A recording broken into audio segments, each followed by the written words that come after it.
Hello my dear students, তোমালোক সকলোকে তোমালোকৰ মৰমৰ ইউটিউব চেনেল norul.alam NAZU লৈ আন্তৰিক স্বাগতম জনাইছো।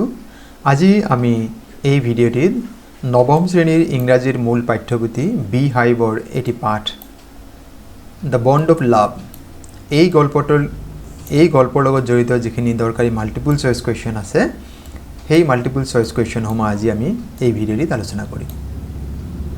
আৰু ইয়াৰ পৰৱৰ্তী খণ্ডত আমি দ্য বন্ড অফ লাভ এই যেটো পাঠ আছে এই পাঠৰ যিখিনি টেক্সচুৱেল কোৱেশ্চনছ বা এডিশনাল কোৱেশ্চনছ আছে আমি সেইখিনি আলোচনা কৰিম।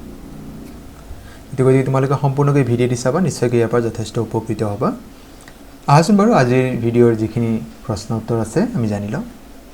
প্ৰথম প্ৰশ্নতে আছে who is the author of the story the bond of love. যেটো বন্ড অফ লাভ আমাৰ ষ্টৰী এটা দিয়া আছে ইয়াৰ অথৰ কোন হয় লেখক কোন হয় ইয়াত বিকল্প দিয়া আছে doctor APJ Abdul Kalam Isaac Asimov Kenneth Anderson doctor Shrutimala Duwara শুদ্ধ উত্তৰ হ'ব অপশ্যন সি কেনেথ এণ্ডাৰসন। পৰৱৰ্তী প্ৰশ্ন what is the distance between Mysore's state zoo and the author's house. লেখকৰ যেটো ঘৰ আৰু মাইচুৰৰ যেটো চিৰিয়াখানা আছে ইয়াৰ ডিষ্টেঞ্চ কিমান। ইয়াত বিকল্প দিয়া আছে 87 মাইলছ 87 কিলোমিটাৰ্ছ 125 কিলোমিটাৰ 55 মাইলছ। শুদ্ধ উত্তৰ হ'ব 87 মাইলছ। আমি নিশ্চয় সকলো জানো মাইল আৰু কিলোমিটাৰ মাজত পাৰ্থক্য আছে গতিকে আমি এই বস্তুটো অলপ সতৰ্ক হ'ব লাগে। What was the author's wife reaction when the Baba was sent to the zoo? যিজন লেখক তেখেতৰ ঘৈণীয়েকৰ প্ৰতিক্ৰিয়া কেনেকুৱা আছিল যেতিয়া বাবা মানে যেটো ব্ৰনো আছিল তাক চিৰিয়াখানালৈ পঠাই দিয়া হৈছিল। She wouldn't eat anything. তেখেতে একো খোৱা নাছিল। She was inconsolable. তেওঁ সান্তনা দিব পৰা অৱস্থাত নাছিল। She wept and fretted. তেওঁ সদায় উচুপি আছিল কান্দি আছিল আৰু মন বেজাৰ কৰি আছিল। And all of the above. শুদ্ধ উত্তৰ হ'ব অপশ্যন ডি আমাৰ যেটো আছে এই ওপৰৰ তিনিটা কণ্ডিশ্যনে আমাৰ সঁচা আছিল। গতিকে তেওঁ খোৱা বোৱা কৰা নাছিল তেওঁ সান্তনা দিব পৰা অৱস্থা নাছিল আৰু তেখেতে সদায় উচুপি আছিল। গতিকে এই প্ৰথম তিনিটা যি আছে অপশ্যন এই তিনিটাই আমাৰ শুদ্ধ উত্তৰ আছে। পৰৱৰ্তী প্ৰশ্ন barium carbonate was in the house to kill. লেখকৰ ঘৰত যিখিনি বেৰিয়াম কাৰ্বনেট আছিল সেইখিনি কিহৰ কাৰণে আছিল কি মাৰিবৰ কাৰণে আচলতে আছিল ৰেটছ এণ্ড মাইচ এন্দুৰ আৰু নিগনি ডগছ কুকুৰ সাপ এণ্ড ককৰোচ মানে পঁইতাচোৰা মাৰিবৰ কাৰণে। শুদ্ধ উত্তৰ হ'ব অপশ্যন আমাৰ যেটো এ দি আছে ৰেটছ এণ্ড মাইচ। এন্দুৰ আৰু নিগনি মাৰিবৰ কাৰণে আচলতে কি কৰিছিল লেখকৰ ঘৰত এই বেৰিয়াম কাৰ্বন এই পয়জনটি ৰখা আছিল। পৰৱৰ্তী প্ৰশ্ন what new name did the author's wife give to Bruno. ব্ৰনক লেখকৰ ঘৈণীয়েকজনে নতুন কি নাম দিছিল। ইয়াত চাওক অপশ্যন দি আছে বাবা বাবু জুৱেল এণ্ড গুডি। এই অপশ্যনসমূহৰ ভিতৰৰ শুদ্ধ উত্তৰ হ'ব অপশ্যন এই আমাৰ যেটো দিয়া আছে লেখকৰ ঘৈণীয়েকে এই যেটো যেটো স্লথ বিয়াৰ আছিল তাৰ নাম দিছিল বাবা। এতিয়া বাবা শব্দটোৰ অৰ্থ ভাৰতীয় যেটো পৰম্পৰা মতে বাবা বুলি ক'লে আচলতে মৰমতে আমি ল'ৰা ছোৱালীক বাবা বুলি মাতো গতিকে সেই নামটো তেওঁলোকে এই পেট এনিমেলটো দিছিল। নিশ্চয় আমি ইতিমধ্যে গম পাইছোঁ যে তাৰ দুটাকৈ নাম হ'ব। প্ৰথম অৱস্থাত তাৰ নাম থাকে ব্ৰনো পৰৱৰ্তী সময়ত ইয়াৰ নাম বাবা এই শব্দলৈ ৰূপান্তৰিত কৰা হয়। Next question who did the author present the sloth বিয়াৰ।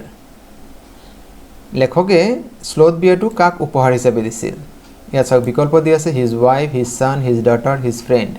তেখেতৰ ঘৈণীয়েকক এই আচলতে স্লথ বিয়াৰটো উপহাৰ দিছিল। আমি নিশ্চয় গল্পত এইখিনি কথা গম পাইছোঁ। What name was given to the sloth বিয়াৰ। এই যেটো স্লথ বিয়াৰ লেখকে ঘৈণীয়েকক উপহাৰ হিচাপে দিছিল এইটোৰ কি নাম থৈছিল। প্ৰথম অৱস্থাত টমি ব্ৰনো কিং এণ্ড বিট্টু। শুদ্ধ উত্তৰ হ'ব ব্ৰনো। এতিয়া ব্ৰনো আচলতে কি হয় যেটো নাম দি আছিল এই লেখকৰ ঘৈণীয়েকে এই নামটো বাছি লোৱাৰ এটা কাৰণ আছে কাৰণ লেখকৰ ঘৈণীয়ে যেতিয়া গম পাইছিল যে এই যেটো স্লথ বিয়াৰ হয় এইটো কি হয় মেল হয় সেইকাৰণে এৰ নাম কি থৈছিল ব্ৰনো আছিল।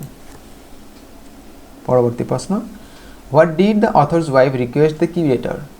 লেখকৰ ঘৈণীয়েকে যিজন চিৰিয়াখানাৰ কিউৰেটৰ আছিল তেখেতক কি অনুৰোধ কৰিছিল। ইয়াত বিকল্প দি আছে to give her back the her Baba তেখেতৰ বাবাটো উভতাই দিব লাগে to put Baba in a bigger cage বাবাটোক ডাঙৰ পিঞ্জৰাত বন্দী কৰি ৰাখিবলৈ to take care of Baba properly বাবাটোৰ সঠিক যতন ল'বৰ কাৰণে অনুৰোধ জনাইছিল to give Baba rich food আৰু বাবাটোক ভাল খাদ্য যোগান ধৰিব কৈছিল আমি গল্পত পঢ়া মতে যে কিউৰেটৰজনক লেখকৰ ঘৈণীয়েকে এইখিনি অনুৰোধ কৰিছিল যে বাবাটোক পুনৰ আমাক উভতাই দিয়ক গতিকে অপশ্যন এ আমাৰ শুদ্ধ উত্তৰ হ'ব Question number 9 what was the effect of barium carbonate on Bruno যেতিয়া ব্ৰনই বেৰিয়াম কাৰ্বনেট ড্ৰিংক কৰিছিল খাইছিল তেতিয়া তাৰ কি আছিল তাৰ ফল কি হৈছিল কিয়াৰ ফলত কি অসুবিধা হৈছিল বা কি ফলাফল হৈছিল হি বিকেম পেৰালাইজড তেও অচেতন হৈ গৈছিল পেৰালাইজড হৈ গৈছিল বিকলাঙ্গ হৈ গৈছিল হি ওয়াজ ভমিটিং এ বমি কৰিছিল হি ওয়াজ ব্ৰেথিং হেভিলি আৰু মানে জোৰ জোৰকৈ উশাহ লৈ আছিল আৰু লাষ্ট আছে অল অফ দ্য অবভ আমি জানো যে এই তিনিটা কন্ডিশন হৈছিল গতিকে আমাৰ ইয়াত শুদ্ধ উত্তৰ হ'ব option D Question number 9 all of the above is the correct answer Question number 10 what were the farmers driving out of the fields খেতিয়কসকলে আসলতে হে সুগারকেন ফিল্ডৰ পৰা কি কাক খেতি পঠাইছিল মানে কি হক খেতি দৌৰাই পঠাইছিল ইয়াত সব বিকল্প দি আছে fox deer pig and buffalo শুদ্ধ উত্তৰ হ'ব অপশ্যন পিগ তাতে আমি যেতিয়া গল্পজত আৰম্ভ হৈছে আমি তাত গম পাইছো যে মানুহবিলাকে যিখিনি পিগ আছিল গাহৰি ওয়াইল্ড পিগ আসলতে বনৰীয়া গাহৰি যিখিনি আছিল সেইখিনিকে খেতি পঠাইছিল গতিকে যদি আপোনাৰ একো অপশ্যন নাই পিগ দি আছে তেতিয়া হ'ব আৰু যদি আপোনাক ওয়ান লাইনাৰ আনসাৰ লিখিব লাগে তেন্তে কি হ'ব ওয়াইল্ড পিগ এই শব্দটো শুদ্ধ উত্তৰ হ'ব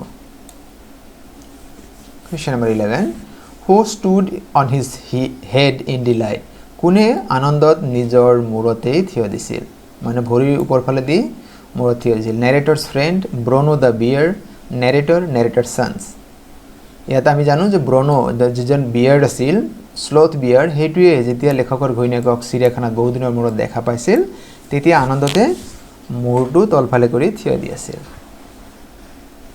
Question number 12 What kind of pet Bruno was Bruno কেনেকুৱা ধৰণৰ পোহনীয়া জন্তু আছিল ferocious হিংস্ৰ আছিল ডেঞ্জাৰাস ভয়ঙ্কৰ আছিল লভিং এন্ড প্লেফুল বৰ মৰম লগা আৰু ধেমেলিয়া স্কেৰি ভয়ঙ্কৰ বা আমি যেটো কম খঙাল বা এনেকা গতি ইয়াত আমাৰ অপশ্যন হ'ব অপশ্যন সি যেটো লভিং এন্ড প্লেফুল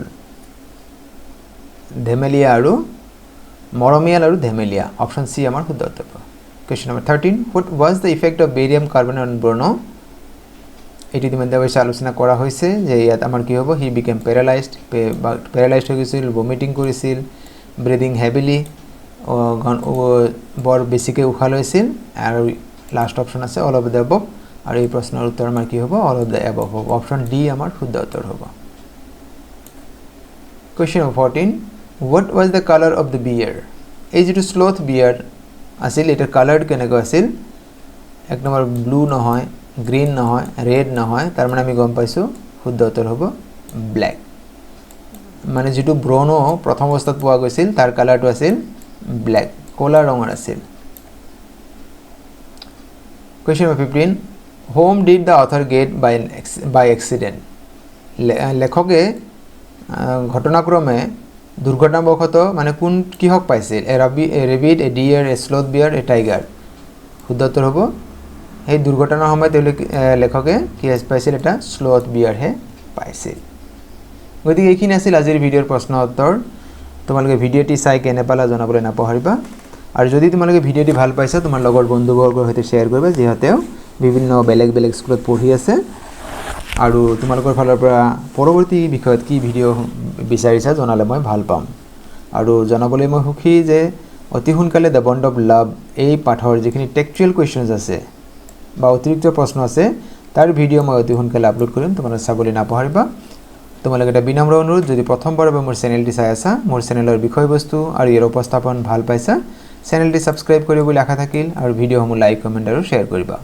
আৰু আজিৰ এই ভিডিঅ' সম্পূৰ্ণকৈ চোৱাৰ বাবে তোমালোকলৈ জনাইছো অশেষ ধন্যবাদ